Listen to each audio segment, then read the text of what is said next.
Come with us on a journey into the unknown, the unexplained, and the unbelievable. We will test your senses and challenge your beliefs. A world where science and religion clash. Or do they? You will meet real people and hear real stories, but you will not believe. You will witness strange sights and hear strange sounds, but you will not believe. This is the New England Ghost Project. Welcome to the nightmare. Hey, good morning, everyone, and welcome to Ghost Chronicles Morning Edition right here on the net, New England Talks. Right? Did you get caught up? No. This computer blew up about 2 minutes before air. No, it did not blow up. Yeah. It did. I just erased everything. As simple as that. I mean, Okay. I came in early, set up all my pages for this thing. That was user error.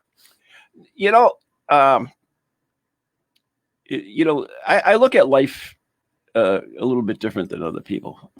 Yes, we've experienced that. Yeah. Because the way I look at it, I mean, like just stupid things happen to me all the time. And it's like, okay, it's just another test for you. It's just another, Yep. Something. Yeah. Can you handle this? Can you handle this? It's like, yeah, okay. Thanks a lot. I mean, it's just dumb things too. In my hands, I always said, I must have been a thief in my last life. And because my hands suck. Yep. Totally. So it's karma. Yeah, probably. Yeah. It's like, I went to McDonald's, get my usual for the show, and took a $5 bill out, had it all ready, just went to get it, and it just dropped out of my hand, went down. Oh, really? Couldn't recover it? I couldn't find it at times, so I ended up charging $2.14. It's like, give me a break. But that happens to me all the time. I drop things constantly and everything else. It's what it is. And it's like, everything in this world is against me, but that's fine. I'm sure we've had this discussion before, Yeah. but you may be the only person on the planet who goes to like McDonald's or Dunkin' Donuts or something, gets a coffee, and has to have the lid off. What is the problem with the lid? Do I look like I'm 3 years old? Do I need a sippy cup? It's not a sippy Give cup. me a sippy cup. You just described an accident that happened. Yeah. So it's just prevention against an accident. That's one time here. I dumped the whole coffee in myself during the show. And, That's right. Soldiered on right through the show with That's right. stinking coffee all over me. Boy, did that stink. But you keep it on in the car, right? So it's not sloshing around. Yeah, I don't. Until I get here, and then I take. Oh, you can see the covers right off here. Yeah. No, I don't drink it. I don't touch it until I get here. So, that's the way it is. But you shouldn't take it so personally. It's not a sippy cup. It's a sippy cup. You can do whatever you want. Call it whatever you want. Okay, you call it tomato. I call it tomato. Don't get it's a sensitive about sippy cup. That's right. You're all drinking sippy cups out there, like 3 years old. Oddly, that doesn't bother me. Man up. Put your big boy pants on, or big girl pants, whatever. So I don't know why, but oddly, that doesn't bother me. Mm. Of all the things I have to be bothered at, I suppose you put flavors in your coffee too. I do not. First of all, I'm a tea guy. I don't drink much coffee. I like coffee. Coffee doesn't like me all that much. What? Gucci tea? No. Well, black tea? No, it's green. But see, when I went into the weight loss, to the weight loss thing, I tried to find a flavor that I could drink without milk or sugar. Keep your hands off this computer. It doesn't work. That's what I did. I wanted to go over to there's another computer in front of me for those who don't know. And this has the show on it. Yeah, there we are. Yeah. And I wanted to adjust that. And of course, I was on this other little laptop I had in front of me, which you can't see either. Like, see, the only thing you see is my coffee cup. See, here it is. My cafe.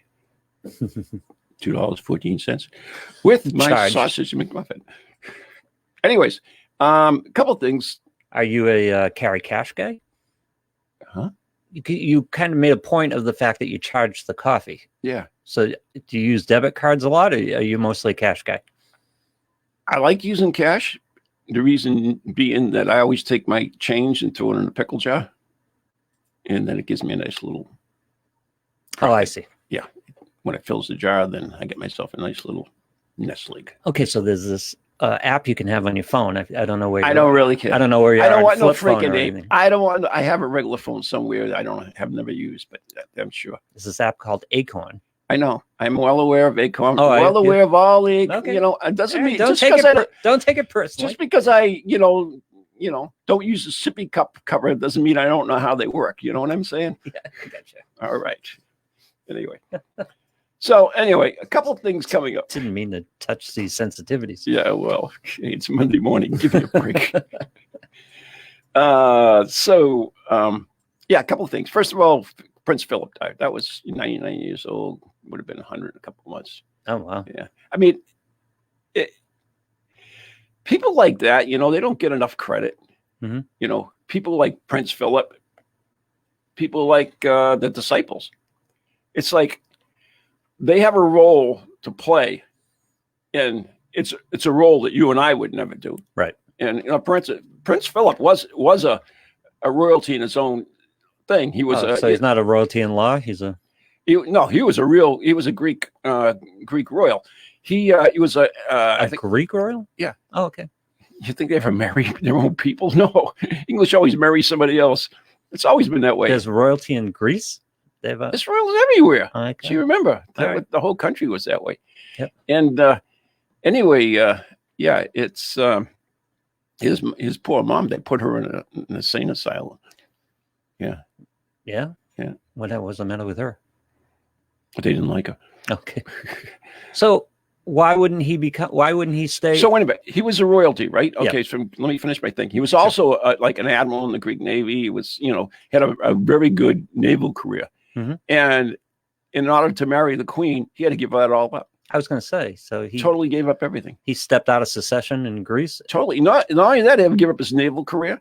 And on top of it, okay, after all I said, he has to walk 2 paces behind the queen. Yeah. So, I mean, you and I would never do that. I mean, we might do it once out of respect for something because, we're not totally uncouth. Are we? You would have a problem with that? You marry the Queen of England. Yeah. Right? You're going to go live in Buckingham Palace and live the royal life. Yeah. And you would have a problem walking 2 steps behind her? Yeah. No. Okay. I mean, I'm my own person. I mean, I value my life too. I have value.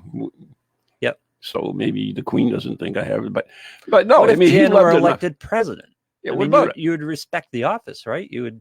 I always respect the office. The office is one thing, but whatever. Yep. Still my wife. I mean, in the people in the palace treated him like crap too. Oh, I can imagine. Yeah. So, yeah, he had a tough time. So that's one thing I'm talking about. Somebody who would change their lives to that, and the other was the apostles. I mean, you hear the stories about the apostles, like Christ goes up there and he says, "Okay, the 2 brothers there." He's like, "You'll leave everything." They had their whole boat full of fish, and it's okay, fine. When they just leave, I mean, that's unbelievably thing. Yeah. There's another one that in the scriptures where they say, "Oh, you don't say goodbye to your parents, don't say goodbye to you." It's like you're just coming with us. It's like, yep. Wow. Well, the apostles are like the entourage, right? Yeah, but it's amazing though that they were like real people too. They had a brain in their heads. They thought for themselves. I understand. And in order to do that, it's like, another cool thing, and I don't want to get too much into religion because I got a ton of stuff to talk about today, is the other thing I also learned out too, that, when Christ rose from the dead, yes, he actually rose from the dead. He wasn't a ghost. Right. He was a real body. He was resurrected. Yeah, he disappeared. When he came out of there wasn't a tomb. He was gone. He didn't do a tour. He did. He did a tour afterwards. He showed up and showed everybody who was there and then took off. Yeah, I mean, he would walk along. It's a whole stories of him. But one of the things he goes in with the apostles and in this room and everything else, and then he says, "What do you got to eat?" So it goes to show you that it's like, okay, he's still got a body, still a moocher. Yeah, still a moocher. But anyway, I thought that was kind of interesting. But like I said, I don't want to get too much into religion. But when we talk religion, we don't talk religion so much. I know, I mean, but like I talk about it on a secular level. So much to talk about today. Yeah, okay, This is some amazing stuff going on. But anyways, it would be difficult for me to. I'm not like a big authority guy. So on religion? No, on anything. Oh, on anything. Remember we were talking about the prince, yeah. and also the apostles, how they did, like, it's like well, none of us are authorities on anything. Authority meaning I don't like, well, me, it's like people I mean, the ice bucket challenge. I wouldn't do it because everyone was doing it. I see. You know what I mean? You mean authority? You're not a big crowd, whatever the pressure is. I don't. You're anti-authority, yeah. You know, I am and I aren't, but I believe in the rules. Just not for me. No, I'm just kidding. Fair enough. I'm just kidding. But anyways, it's. I'd go marry a queen and live the queen, royalty life, and for the price of walking 2 steps behind her, no problem. Whatever. First of all, I wouldn't go with her anywhere. You got to. I guess, but you got jobs to do. Stay home and watch the game. You go. He's the one who brought him into the 21st century or the 20th century or whatever the hell century it was. He was the first one that allowed to talk her into. He doesn't allow anything because she always has the filming of the coronation and all this other stuff. He brought her into all of that. Now, is there a Greek royalty like England where there's still like a palace and they have? I don't think so. I think that's pretty much history because that's what happened. Do you know at one time it's like all the kings and queens of Europe were like related to each other? I can imagine, because that's what they used to do. We'd make an alliance. We'd go marry something. I mean, Mary Queen of Scots was sent off to marry the King of France. Yeah, in Scotland. So they sent them. I mean, that's what they did at the time. So they were all, the. Now they're the Illuminati. Whatever. The Kaiser and the queen and the king at that time were related to Queen. Well, whatever. I know you have a lot to talk about. I do. But I have so much. This brings us to another. When I mentioned the Illuminati, because all this stuff is like, what's your? I don't know which way I want to ask it. Your favorite conspiracy theory, or the conspiracy theory that intrigues you the most, or the conspiracy theory that pisses you off the most? Nothing pisses me off. It just shows me just stupidity of people, but it doesn't piss me off. Conspiracy theories, it's like it's getting to the point where it's like, good Lord, can we just? It's always it's whatever. I just whatever. I just think they're a riot. I mean, they're amusing. Let's put it that way. Yeah, the Illuminati and and if it is, oh well, it is. Microchips and aliens among us and all this stuff. Could be aliens. Look at they released that film, which is one of the things I was going to bring up. Which doesn't really show you a whole lot, by the way. No, best film of thing. It's UFOs. The best film ever, and it's like really, that's it. That's what best you can do. Yeah, whatever. And what they're saying is they're not saying they're aliens; they're saying they're UFOs. This is exactly what they are. I do believe in UFOs. There are some things we can't.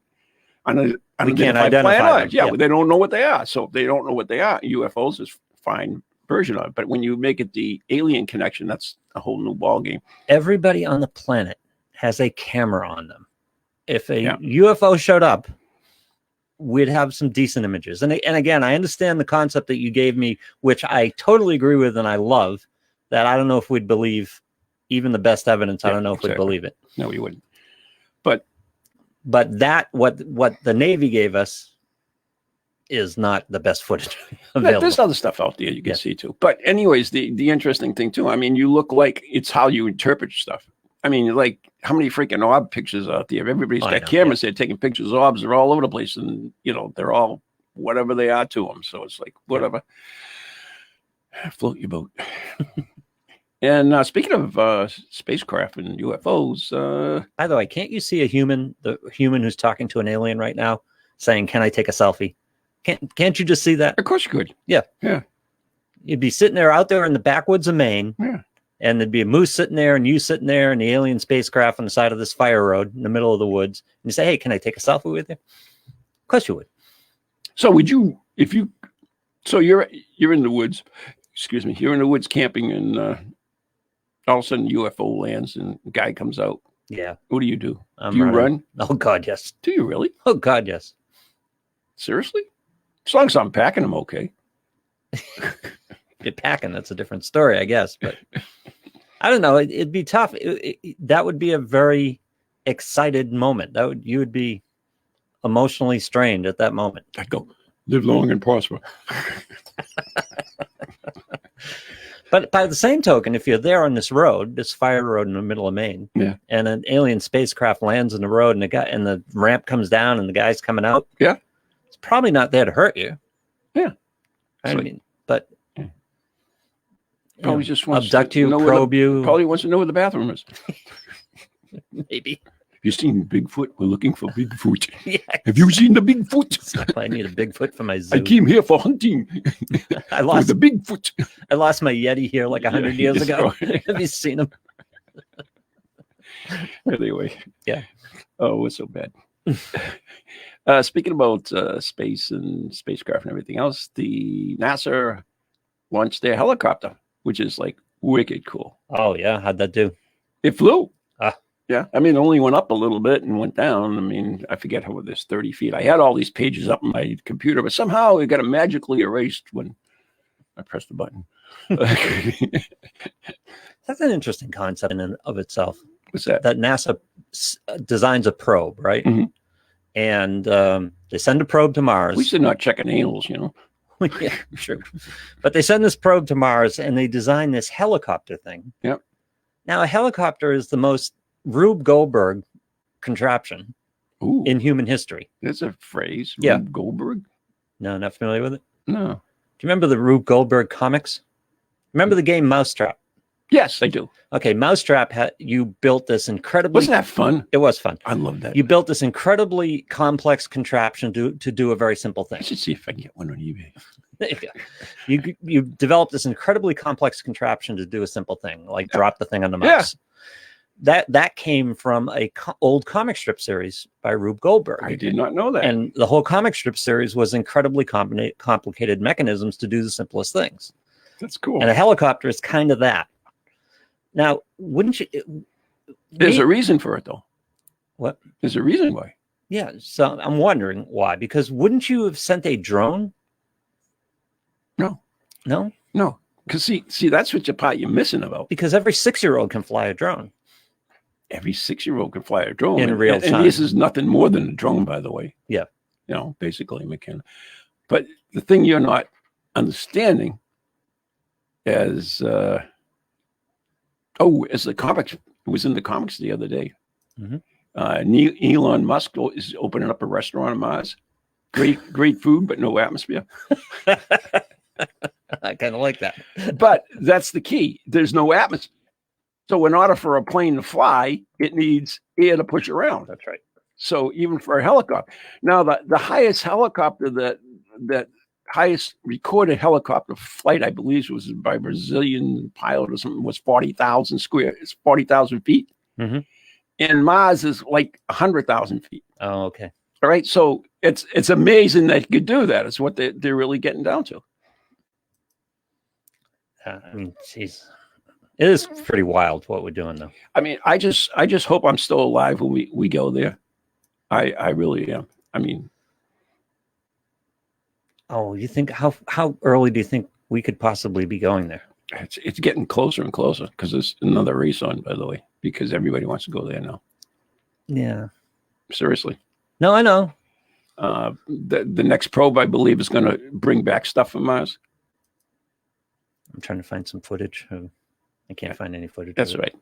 Yeah. I actually had some on my computer, by the way, but it got erased. The next probe will actually bring stuff back. Okay, so that's the next key, and we're now returning from Mars. What's the travel time? I can't remember. It's months. 3 months? Oh, more than that. I think more it's about 8 months or something like that. I can't remember offhand yet. You're asking me details, which is way beyond my realm. There's enough stuff in my head that I can't pick out the little minutiae. Yeah. So, all right. So that's cool. I'm excited about it. Oh, you brought something. What is that? That is footage from the control center. Look at that. God, do you remember like the control center it was when we sent there's the helicopter in the middle. Yeah. A model of the helicopter. It's a good thing we got the Chinese people there. They're really smart. The scientists are all excited. So what do? They panned to the Japanese girl. The room was full of scientists. They'll move it around. They'll get it no. around. That's the one they pointed to. It's like now the other complication with this is that there has to be a signal delay. Yeah. In other words, you can't fly. Oh yeah, you can't fly real communication. Time. See, look they're back to her again. Well, she probably was a key person in developing There's a lot of guys. They ain't showing him. Oh, they're taking a picture of her. She must be the head of the team. I don't know. Why don't you listen to the audio? Oh, there it is. That's a little baby. Oh, look at that. It's like a mosquito. little thing. Snap. Yeah, she must be the. What you got in a hand? A hand grenade? No, I think it's a mic. Oh, okay, fine. Oh, we pan to the other woman. Oh, come on. I'm serious. You know the women are doing all the work. I don't doubt it. Quite frankly, they're a hell of a lot smarter than we are. But anyway, I'm sure she's saying something that's very intelligent. She's just thanking. I'm guessing she's thanking the team for the tremendous success of actually. No, she's saying, "Well, I did really good. If you guys get off your butt, oh, there, yeah, there's the NASA Zoom meeting. Zoom meeting, yeah. I told you guys to take out the trash. You didn't. Stop it. My car still needs washing too. Address all correspondence to any ghost project at Comcast.net or whatever this. Anyway. Yeah. Oh, they're all happy. That's good. Yep. Yeah, she must be team leader. What's that bottle of? Some water. It's just some water. No. It's she knocked the water over. There you go. See, that's why you have the cap on. Yeah. What's that other bottle there? That looks kombucha. Ominous. Could be kombucha or something. Oh, kombucha. Whoa, she's yelling at him now. She's very excited. Yeah. This must have been several years. See, you guys all suck. I told you I could do this. It's not what's going on there, I don't think. Dear mighty things. Dear mighty things, Ron. There you go. Right. So that's what we do in the show. We dear mighty things. Dear mighty things. That's right. Anyways. No women were hurt in the filming of that show. I don't know about that. Filming of this show, maybe. Maybe. Anyways, that's no need for your attitude. That's all I'm saying. Whatever. Anyways. So what do they do? Just go up and go down? Yeah, that's it. Okay, cool. Little steps. Little steps, my friend. Yep. And then what will they do? They can fly around? Hopefully someday they'll have a range? Zoom around, yeah. Yeah. All right. So that was pretty good. Where do I want to go next? What time is it? Where's my clock here? Oh, there it is. 11:26. Wow. Gosh, that went by fast. Hmm. All right. So we'll get into the stuff that we didn't cover last week. The Shrouded Turin show? No, that's all done. Okay. We moved beyond that. Oh, okay. We hit some other things at the end. So we'll talk about that. Anyways, I do want to, I watched a new series which caught me totally by surprise because I thought it was going to be garbage. Yep. And I find it strangely fascinating. All right. So if you thought it was going to be garbage, what led you to watch it? It was sci-fi. Okay. I don't watch any sci-fi. Yeah. So you give it a shot. Give it a shot. Yeah. So, which by the way, I started watching Farscape and I've decided that sucks. I've watched quite a bit of it. So I kept waiting for it to get better, but it just got too much into the drama. And that astronaut is such a whiner. Yeah. Can't stand whiners. I really can't. Anyways, new series. It's old, but it's new. It was on W, of course, my favorite station. And it is called Cleopatra 2025. It's a science fiction show, Cleopatra 2025. So let me guess. Okay. Cloned. No. Some DNA sample. No. Time travel. No. No. How we get to Cleopatra 2025? Do you want to know this or not? Yes, I do. Okay. So I'm thinking there's almost no chance I'm going to watch this. So I want to know. It's 2025 in the future. The planet has been taken over by machines. Okay. Okay. Humanity has been driven underground. So they live in these series of, looks like a parking garage, really. It's all these tunnel shafts that go down and all these layers that come off it. So it's picturely as a parking lot. So there's a team, there's several teams, but this particular team is collecting information and stuff because they want to retake the surface and allow mankind back on the surface. And this is an all-chick team. 2 girls, Sarge and I forget the other, Helen, I think is the other girl's name. And Sarge and Helen. Yeah, and Helen can hear the voice. What voice? The voice is like the guy in Charlie's Angels. Oh, okay. So you never see him, but you just hear him. Is he human? It's a woman. Is she woman? This is woman. This is a strong woman show, by the way. Okay. All the heroines in this, all the heroes in this are women. Is the voice a woman? Yes, she is. Okay. Yes, she is. Is she human or is she a machine? She sounds like human. Herself She's having, you never see her. So it's just a voice in her head. Yep. So anyways, So they're up in the surface. They do a which begs the basic question of Charlie's Angels, by the way. What? How did they meet Charlie, and why are they listening to him? Who cares? So how did this? What do you mean? Who cares? I don't. So this woman, how did she meet this other voice? How did she come across? It's got to be implanted in there too. Okay. Oh wow. Yeah, because it's in her head.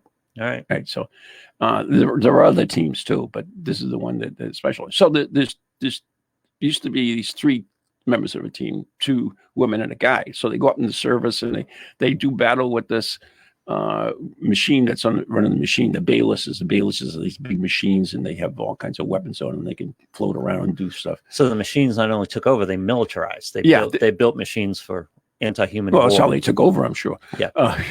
But anyways, and all they have to do is cut our electricity, and they'd have us. Yeah, I know.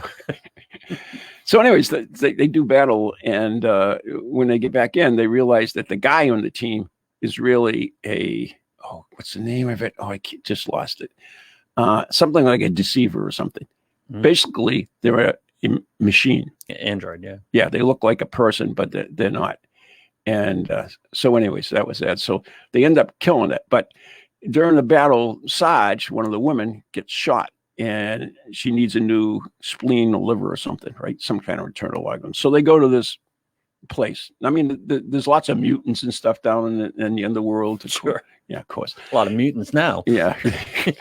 So they go in to get a new liver for her. And so they pay the guy and the mutants. And that. While they're in there, they notice another woman. And he said, ooh, he says, you like this one? And he shows it. He says, yeah, it's like, yeah, I'm going to have some fun with her before I harvest her. She was this girl. Okay, this is Cleopatra. She was a stripper who went in for a boob job in our time period and was frozen. And something went wrong and they I don't know. Froze her. They don't really get into that part of it too much. Yep. But she went in for a boob job and she ended up getting frozen, and there she was in the future going to be harvested. Her organs are going to be harvested for sale. I see. Okay. But the 2 girls save her, and she eventually works her way onto the team. Now, the 2 girls are like superheroes. Yep. Yeah, they are. They have they're all scantily dressed, of course. Yeah. Okay. But they're all superheroes because they got like powers and stuff. They can like jump down shafts and kind of fly. And then they have these like web like Spider-Man. They can and grab them. Really? Oh, yeah. Okay. And they all have these wrists with guns and stuff on it and everything. It's a weird show, but I cannot stop watching it. So is the stripper's name Cleopatra? Is Cleopatra. Oh, yeah. wow. That was a stripper name. Evidently. Yeah. Yeah. So did she have a Cleopatra costume? No. No? Okay. No. So she's learning how to use all these gadgets and stuff, and hang out with Sarge, and she's hanging out with them. And then eventually, they as the episodes go along, she becomes part of the team. Where is this on Tubi or Tubi? Tubi, yep. Cleopatra 2025. It even has a cool song. In the year 2525. Oh, the actual song or a takeoff on it? Yeah, it's a song, and it says Zagger and Evans. Women. No, it's not them. Okay. Woman. I can't. Women fight to save the world. Nothing will get in their way, and all this. The words are definitely not wrong. Maybe you could find it or something. It's called 2025 Cleopatra.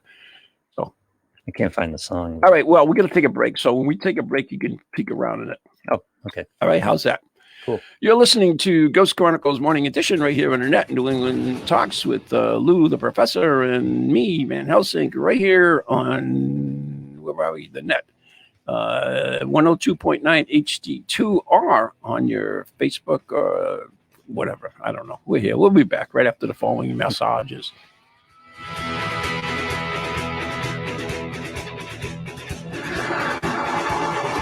Do you have a paranormal event, book, or something else you want people to know about? Then why not advertise it on Ghost Chronicles Radio? With over 150,000 downloads a month, get your message out to an audience that's interested in the subject. We have a plan at a cost that fits your needs. For more information, contact Ron Kolick at anyghostproject@comcast.net or call 978-455-6678. Are you seeing a ghostly apparition every time you look in the mirror? Are you terrified to realize that pale, lifeless, lack of energy form hovering before you is in fact you? How would you like to be transformed? Healing begins from within, and it's never too late to start feeling good. Are you curious? Interested? Good. Don't wait another minute. Visit transformyourlifenow.org or contact Maureen. The email address is maureen@transformyourlife.org.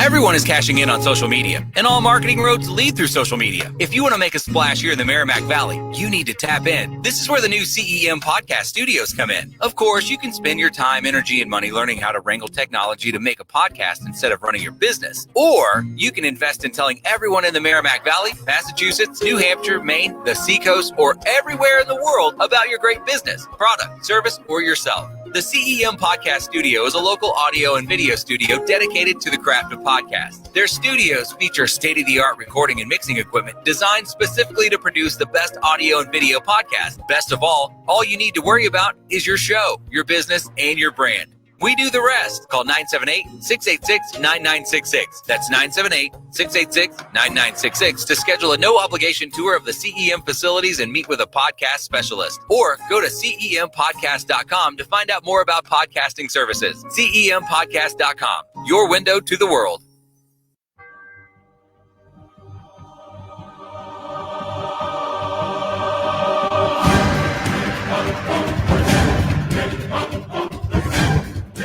Welcome back to Ghost Chronicles Morning Edition with your host, New England's own Van Helsing, Ron Kolick of New England Ghost Project, and Ghost Chronicles Radio on Patreon, where you hear most of this stuff and some premium stuff just for subscribers. Yes, stuff that only our subscribers get. And we're also brought to you by Circles of Wisdom, 386 Merrimack Street in Methuen, Massachusetts, and the Gallant Messenger Family Law Group, 15 High Street, not the end of Massachusetts. All women, too, by the way. There you go. I have nothing against women. All right, here we go. There's the an intro for Cleopatra 2525. Yep. No music, no nothing. I could bring the music in, but it would be complicated. Yeah. That's Cleo. That's her. Yep. That's one of those deceivers or whatever the hell they call. There's another name. I just can't remember it. When is this? This isn't new. Is this new? No, this is old. Yeah, it looks like it's got a few years on it. Yeah, it's good though. Oh, look, they fly and everything. Yeah, they jump down these shafts and that's how they move around, and they get all kinds of stuff. It's like, see, there's that web stuff, and then they go right through the walls. They have like these fake walls, that holographic walls to get. See, isn't that cool? Yeah. That's Cleopatra. How many seasons of this are there? I don't know. I've been watching it. How do you find these things? That's what I do. If it's strange, it's odd. It's me. And speaking about strange and odd, we talked about a lot of things last week, right? Yep. And we left the kind of, especially some of the stuff at the end of the show, we didn't even touch on. So it's only apropos because I do want to mention. Oh, how did we get him up there? I didn't want him. This is the guy I want. Born on, he died on April 25th in 1853. And he was born in November 21st, 1785. William Beaumont. He was a U.S. Army surgeon, the first person to observe human digestion as it occurred in the stomach. This is a Civil War guy. Yeah, this is a Civil War guy. Who fixed up the soldier, got shot in the stomach, but left an opening. On June 6, 1822, while serving at Fort Mackinac in Michigan, Beaumont was summoned to the An indigenous and American name. I don't know what it is. It's like 800 letters. It's almost Welsh, except it has more vowels in it. To treat Alex S. St. Martin, a 19-year-old French-Canadian trapper who had been wounded at close range by a shotgun blast. Oh, that'll hurt. The shot had removed a portion of his abdomen wall and left a perforation in the interior wall of the stomach. Oh, so maybe the wound was too big to close. During the year, it took the wound to heal. Heal. Okay. The aperture and the abdominal wall never sealed, but was held closed by the inversion of the tissues around it. So it was kind of like folded over. Really? Yep. As a astounding result, gastric fistula, or a passage renamed, when it was depressed with the finger, you could observe the activity in the stomach. Oh. So you go, oh, yeah. Okay, you could, but would you? Would you? Yes. Evidently, this guy would. Yep. We'll slow down here, big boy. Now, my understanding is that's not something you want to mess with. The gastric acid is. Well, see, this is 1800s. We didn't know a hell of a lot. Yeah. We didn't know even how a stomach worked. Gastric acid is serious stuff. Yeah, it's hydrochloric, right? Is it?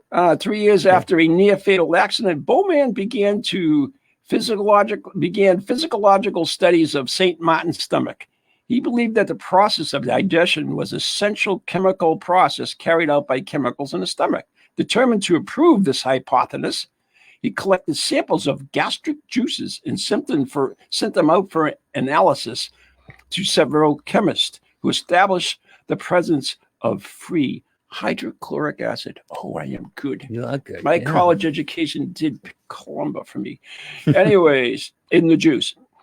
Bowman also reported on the effects of different foods in the stomach, finding out that vegetables were less digestible than other foods, which is why it's called roughage. It's good for you because it passes through you. Okay. And where was I? Vegetables were less digestible than other foods. That milk coagulated prior to being digested. Yeah. And cold gastric juices had no effect upon food.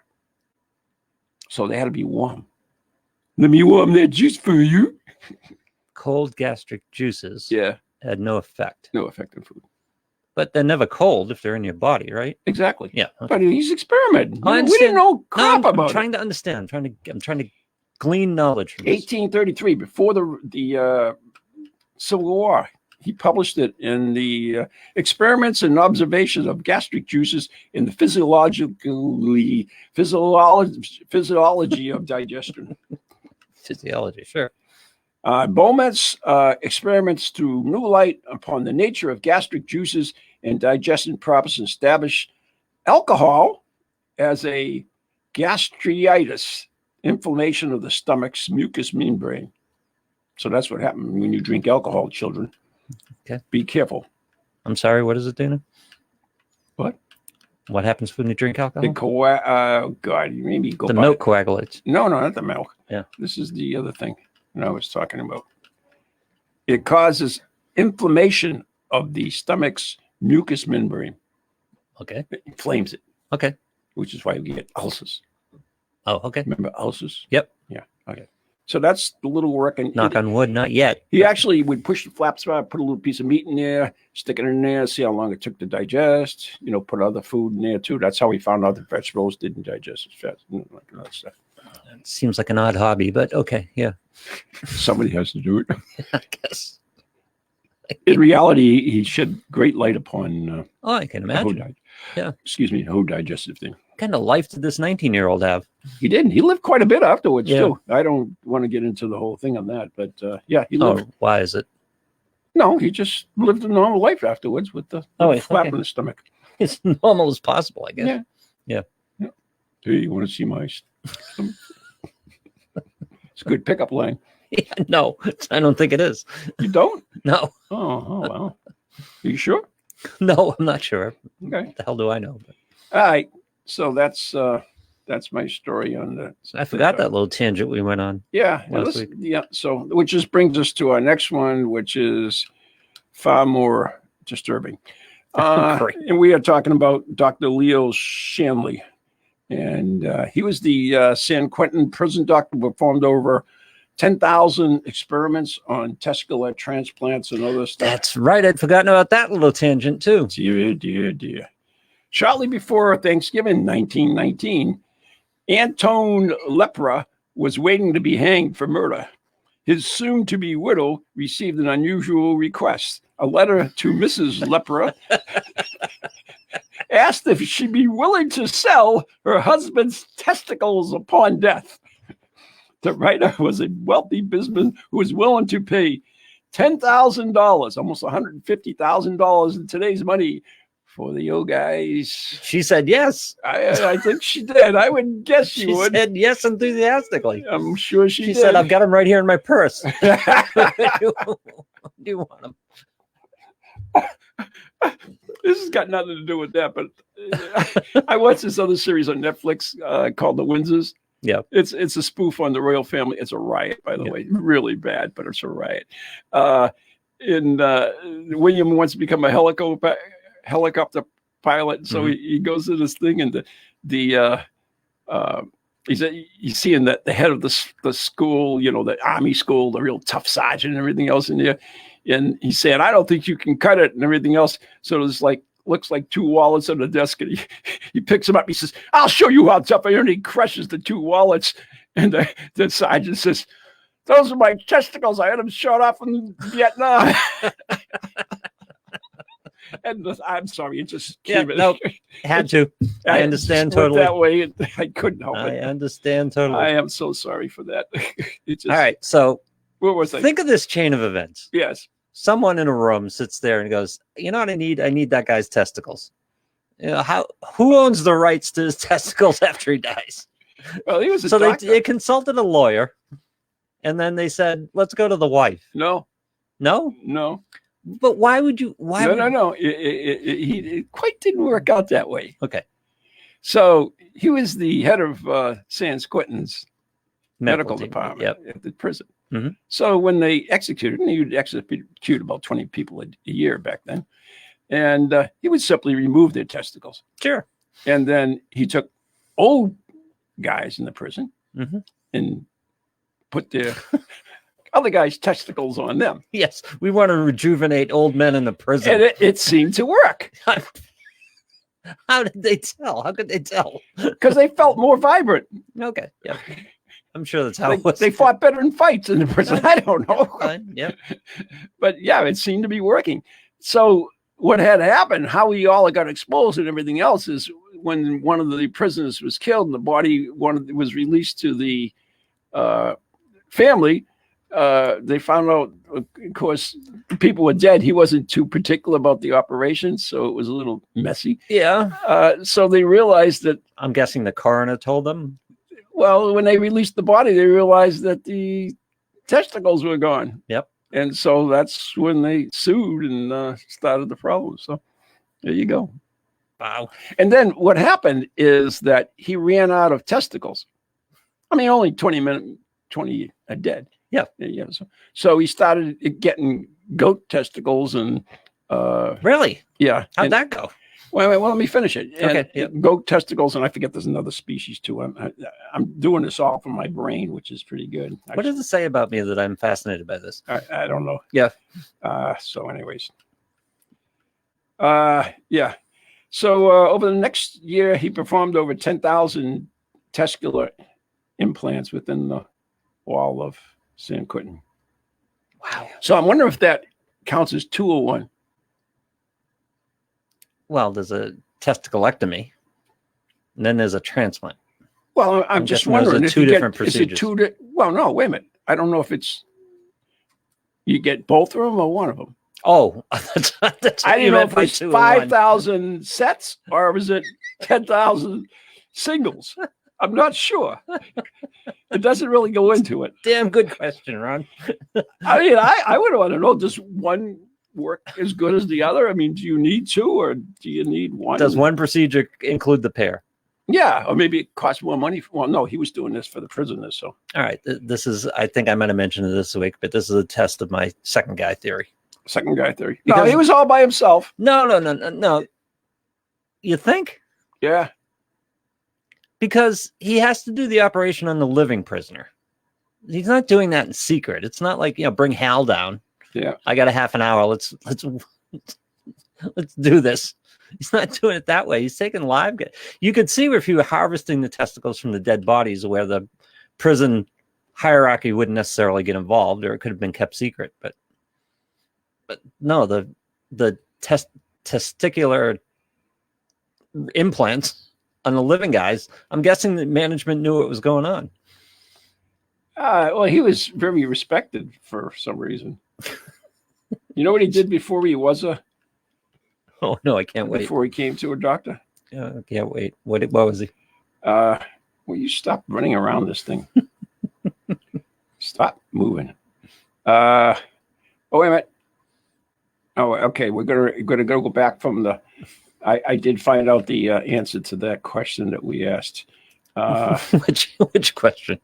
I don't know, but anyways, let me slide down. By the way, that $10,000 was for the peer. Okay. Just in case yeah. Yeah. But how many procedures is that? That's one procedure when you do a peer, right? Yeah. Yes. I really don't do it. So in the years since starting the gland transplant, doctor had already made a name for himself. His experiments with putting animal testicles into men, human, not, he wasn't experimenting with putting animal testicles, but human-to-human transplants were preferred. Working in San Quentin gave him access to organs of recently dead young men, and he could do that. So, okay, we're probably going into the woods here. It could be. This is from The Verge. Transplanted testicles will always make the donor's sperm. That's why doctors won't transplant them. Whatever. A veteran of the U.S. Armed Forces has a new penis and scrotum after the most extensive penis transplant yet. John Hopkins Hospital announced this week, and this is 2018. Not including the transplant testicles, because the testicles would continue to make the donor's sperm in the transplant recipient's body. Does it matter? Well, if you're going to have a child, it would be the donor's child. Yeah, so? Not yours. Okay, yeah, fine. The patient who asked John Hopkins not to reveal his name suffered a devastating injury. And in Afghanistan, when an improvised explosive device blew up, a team of 11 surgeons replaced the injured flesh of his genitals and lower abdomen with tissue from a deceased donor during a 14-hour surgery at the end of March. But the transplant didn't include testicles, something that John Hopkins' team decided early on was off the table, said Damon Cooney, a plastic and reconstructive surgeon at John Hopkins.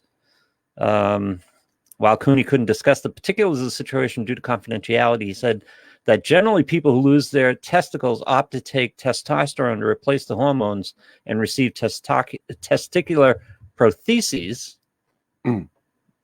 Fake ones? Yeah. Really? To restore the appearance. Technically, the testicle transplant is possible, Cooney says, and would allow recipients to forego hormone replacement theory. Yeah. But the problem is the transplanted organ could produce the donor's genetic offspring. Yeah. So anyway, and without the deceased donor's consent, that poses an ethical complication that John Hopkins wanted to avoid from the outset. Especially nowadays, because everybody sues. But if you're donating your testicles, that's implied, isn't it? I don't know. Okay. I don't know. Anyways, yes. He before he became a doctor, he was a dropout, and he got a job as a peanut butcher. Peanut butcher. Want to guess what that is? This is some new knowledge from you. A peanut butcher. Do you know what a peanut butcher is? I'm trying to infer by context, but no, you're going to have to give it to me. It's slang for newsboy. Oh, that's a peanut butcher? According to this article. Oh, I'm going to bring that back. Peanut butcher. Speaking about newsboys, when I had my business, the guy, there was an old guy that used to deliver the paper to me. We used to always talk all the time. He was like 80 years old, something. Mm-hmm. And he had actually one of those. A peanut butcher? No, he had one of those appendages. He had something replaced? Yeah, his penis replaced. Really? Yeah. He had. And this was part of your conversation. I should be a priest. I'm telling you, people tell me crap I don't even want to know. But do you remember specifically how the conversation got to that point? No. Okay. But how it would work, you could actually take the little ball and pump it up. Oh no, that's an implant, not a replacement, an implant. Yeah. Oh, okay. Yeah. Yeah. Well, yeah. Yeah. Yeah. So you would take the testicle thing and pump it up. Pump it up. Sorry, we probably lost all our audience. I am really sorry about this. I think it's fascinating. By the way, that is an interesting, the whole John Hopkins case, that is an interesting part of the situation. It is. Unbelievable. It is. It's unbelievable. However, you might say this guy, that's pretty weird, right? So wait a second. So in all these prisoners at, was it San Quentin? Yes. All these prisoners at San Quentin who got, well, they were older guys, right? Yeah. Well, I'll get the implants. Yeah. So there were probably no offspring. Although we don't know. They were rejuvenated. I don't know. And it was a long time ago. It was long ago and it was far away. I understand. I love the music quotes on your page, by the way. But by the same token, there are some confused people out there on the West Coast when they're looking at Ancestry.com. That's their problem, not mine. I got enough of my own things to worry about than who the offspring I think of Mr. San my Quentin great grandfather was executed for murder, and yet he had a child 10 years later. He actually experimented with using animal things as well to pulverize it and inject it in there. Oh, so that's where testosterone. Testosterone. Testosterone thing. So were the goat implants whole, or were they weren't pulverized? Implants. They were pulverized. They're pulverized. Okay. However, that brings us to so Dr. John Brinkley. So is that a goat human hybrid? Okay. That brings us to Dr. John Brinkley. Okay, John. Dr. Brantley. Dr. John Brinkley. Brinkley. Christie's great grandfather. Possibly. From well, that would explain 1917 to 1930, physician John Brinkley made millions of dollars implanting goat testicles in men to restore their vitality. Wow. John Romulus, of course, later changed to John Brinkley, was born on July 8th, 1885 in Better, North Carolina. That explains a lot. Mm-hmm. No one's listening from North Carolina. Yeah. The only son of John Richard Brinkley and his wife, Candace. John's father was a poor mountain man who practiced medicine in North Carolina. Poor mountain man barely kept his family's head. Yeah. Till he was out shooting possum and up came a bubbling crew. Oil, that is, Texas tea. That's right. He was a medic for the Confederate States. Brinkley finished his studies at 16 and began to work as, makes sense, carrying mail between local towns. Finished his medical studies? Yeah. At 17? Yeah, he was an orphan at the age of 10, was reared by his aunt, and had haphazardly elementary school education and finished his studies when he was 16. So he entered my elementary school. Haphazard education, but finished his medical studies at 16. No. He finished his studies at 16. So okay. I'm then went to medical school. Right. Okay. He began to carry mail between local towns. We learned how to use the telegraph. That's sure. different. Fair enough. I can do that. Do you have Morse code? No. Okay. Yes. Oh, speaking about that, I have a telegraph key that was used by spiritualists in a seance. Ooh. Mm. However, he wished to become a doctor. Makes sense. Sure. Yeah, why not? Sure, all the chicks are. Yeah. After a nomadic life as a railroad telegrapher, he attended Electric Medical College in Kansas City, but he never graduated. He was, however, able to practice in Arkansas. Telling. He managed to acquire several fraudulent credentials. Arkansas was close enough. From a diploma mill. Sounds familiar. Making use of reciprocal agreements between the states. Brinkley settled in Kansas. All right, so he got his license in Arkansas with poor documentation and then got reciprocal agreements in other states because he had his license in Arkansas. Yeah. Okay, cool. Where he opened a 16-room clinic. Wow. There he went over the locals and immediately began to paying good wages and invigorating the local economy, making house calls to patients afflicted with virulent and deadly outbreaks of the... Virulent. Yeah, there you go. The pandemic. Oh, okay. 1918. All right, yeah. For which he later For all his later infamy as a charlatan, accounts of his success in nursing the flu back to life was going to move the page past the things. Well, I got an ad for the best toe clipper in town. The hell's that got to do anything we're talking about? While in Milford, he began transplanting the gonads of what's another good nerd? Yep. Gonads of goats into aging customers with the promise of masculine virility.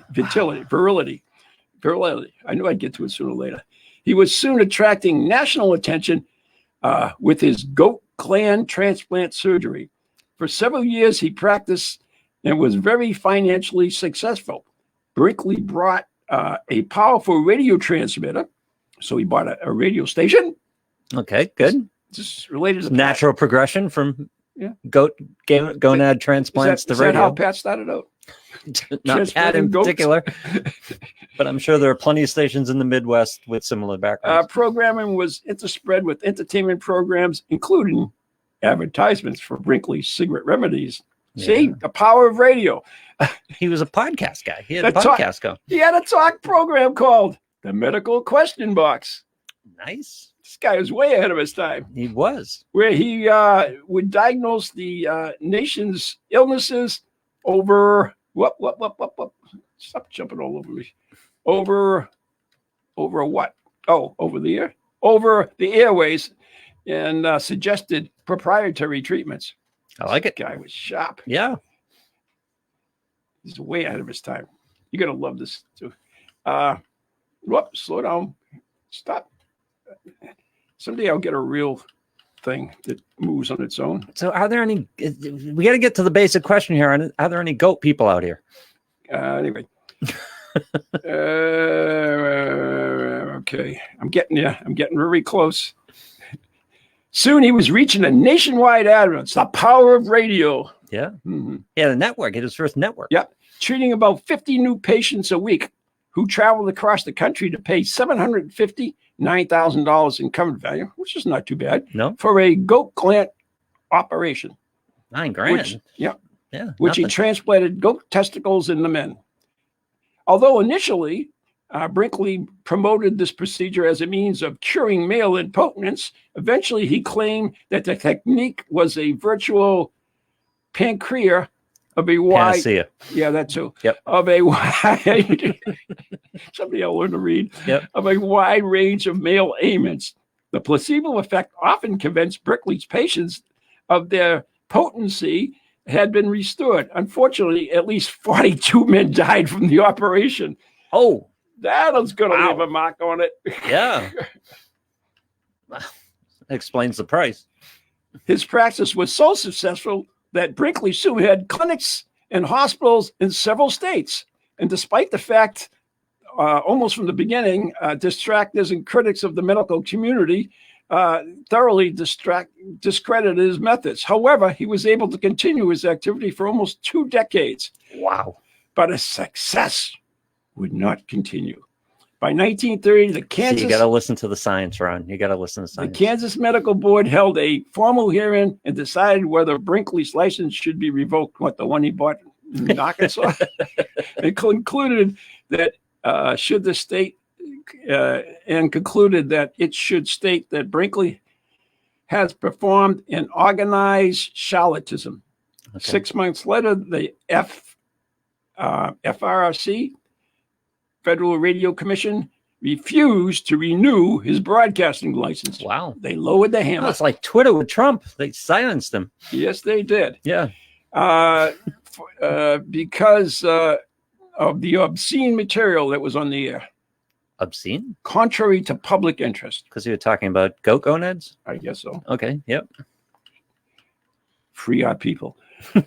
After he turned into politics, would only make sense. Yep. In conducting a vigorous writing campaign for governor in 1930. As a Democrat, I imagine. I would imagine. Yep. Brinkley garnered nearly 30% of the vote after 2 subsequent unsuccessful campaigns for office. He shifted his headquarters to Del Rio, Texas, and built what would be a radio station of XERA. Wow. Yeah. Which in Villa Acuna, Coahuila, it was in Mexico, because he had no license in America. In 1938, he was sued by the editor of the Journal of American Medical Association for libel of $250,000, roughly $4,250,000 in current value. But in the ensuing trial, Brinkley was linked to a diploma mill and finally discovered he had no formal medical training, resulting in a collapse of his practice. During the last years, he was sued for malpractice, indicted for mail fraud by the federal government, and underwent IRS. Oh, yeah, well, there you go. There you go. And forced into bankruptcy. Now it's a party the IRS is in. He had amassed millions of dollars, but he died sick and nearly penniless. Wow. You know what his nickname was, by the way? I can't wait. And this was official nickname. Of course. Yeah. He was called the Admiral of Kansas. The Admiral of Kansas. Yes, he had a uniform and everything. Really? Yep, they gave it to him. Yep, he was in charge of the fleet of Kansas, which, of course, had no fleet. Right. Yeah. So, and by that beat, that means we got to wrap it up. We want to thank everybody for listening today, and at least we finished up those stories that we touched upon last week. And the comment gives a whole new meaning to testicular fortitude. Yeah, it does. So there were no goat children, as far as we know. I don't know. Yeah. So there's some cryptos out there. Maybe we'll take a look at that next week. We'll take a look at the maybe possible goat children of the testicular transplant. We better take a look into that. Yeah. I will dig deeper into the archives. Thanks for listening, everyone. Stay safe and, be nice to everybody.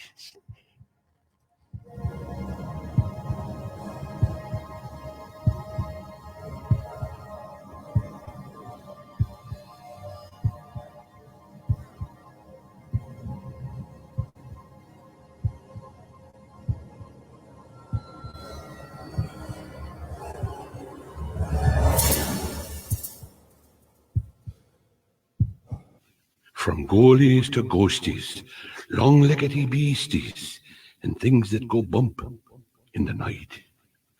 Deliver us, good Lord.